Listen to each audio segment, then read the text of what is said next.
Now, I want to talk about the Fallout TV series because I see a lot of heated discussions about this on the Twitter, on the Reddit, and everywhere else on Facebook. People losing their fucking minds over the story of the canon they've decided to pick.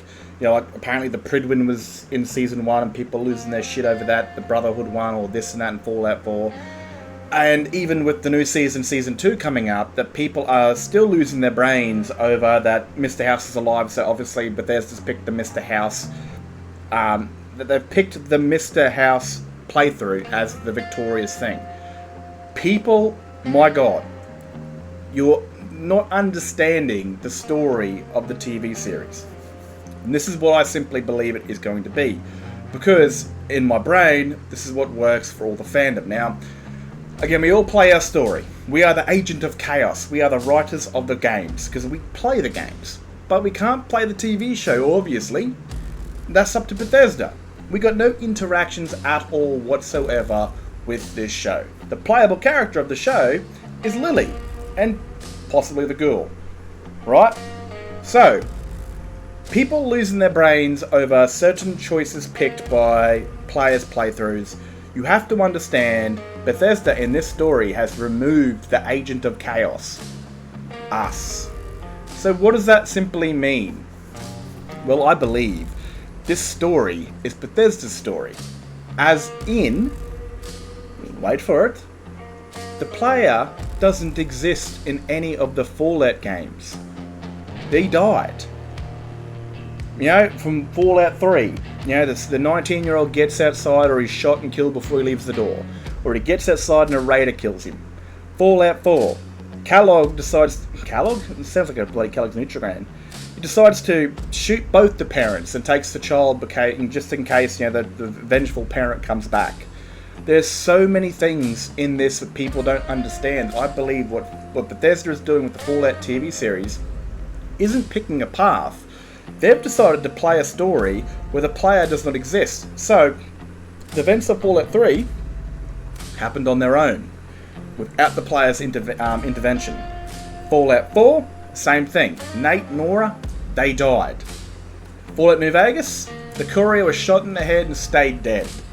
So I believe the Fallout story that Bethesda is showing as a TV format is that the player does not simply exist. Because this is how you make everyone happy, by not fucking with everyone's story. Because no matter what we do, we're always going to hate something if Bethesda comes through and blows away our stories. Because this is our story. This is like, I choose the NCR in Fallout New Vegas. Obviously, you haven't got much of a choice in Fallout 3, and in Fallout 4, I'm a bit torn, but I normally pick the Minutemen after I piss off the Brotherhood.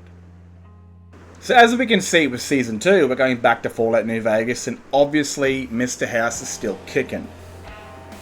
Obviously that destroys a lot of people's playthroughs. Like, again, I killed him. I opened up the tube thing and he died because of the disease, and I shot him because I wanted his position. So what happens with all those sort of stories? If you picked NCR, if you picked the Legion, if you picked Mr. House, or you decide to take Mr. House's position? Bethesda can't pick one because they'll piss everyone off. I mean, if you pick one, you make more enemies. So I think what they've done here is I think they've removed the agent of chaos, which is the player. And I think this is the best option they actually could have picked, if I'm right. But I believe they're right, because this is how you make everyone not hate you, by not destroying everyone's story. And this is simply what I believe they've done. They've just removed the player out of the experience. Either they didn't exist, or they died day one of their journey. Like I definitely think the Fallout 3 Lone Wanderer got shot in the back of the head, but before he left the vault. I think Nate and Nora were both killed and the baby was taken, and I think the courier stayed dead. So I personally think that this is the Fallout series without the player characters' interventions. What happened to Washington DC? I don't know about the other previous games, but what happened to all these characters? What happened to the Vault Dwellers of 1 and 2 and Brotherhood and all those other games? You see, I do not know. But that's interesting to find out, because as Fallout players, it's such a new, interesting story for us to see what happens when we don't get involved. Like, how cool is that? Like, I'm actually excited to see what happened in Fallout 3, Fallout New Vegas, and eventually probably Fallout 4 after, without the player's intervention. Like, what happened at Hoover Dam without the player involvement? Was there still a Hoover Dam battle? Like, I'm excited for that. If they've chosen the path where they have removed the player character from the story, then it's going to be an exciting story to see what's happened to the Fallout universe with the player's intervention, like an alternate universe, a show version of Fallout. So I think they've gone the safe route and removed the player character from the story. So don't worry about your story being destroyed or deleted. It's not. It's a brand new story. It's Bethesda's story. I mainly do the Elder Scrolls sort of content on this channel I run, but I first played Fallout 3 when I was like 14 years of age. I ignored the game in the Video Easy store, and then I eventually played it and I fell in love with it, and I was overdue for like 2 weeks on the game, because I rented it on the PlayStation. And Fallout 3 was my very first Bethesda game before I eventually found the Elder Scrolls Skyrim, Oblivion, which came out before it. And I have loved the Bethesda games ever since. The level of freedom you have, especially with mods, like the ability to travel around the world and do quests on your own and drop items and throw them on a table or throw a body off a mountain. That was the coolest shit in the absolute world. And I've loved Fallout, even though it's very weird. It's like a mix between the future. Fallout's its own alternate universe anyway. It's like the Cold War never ended. You've got a mix of future and past blended together. But again, Fallout 3, Fallout 4, Fallout New Vegas, and the previous Fallout games that I've ever played, you are the agent of chaos. The story revolves around you. The world spins around you. You are the epicenter of the entire story, right? And it's your story. Not someone else's story or Bethesda's story, it's your story.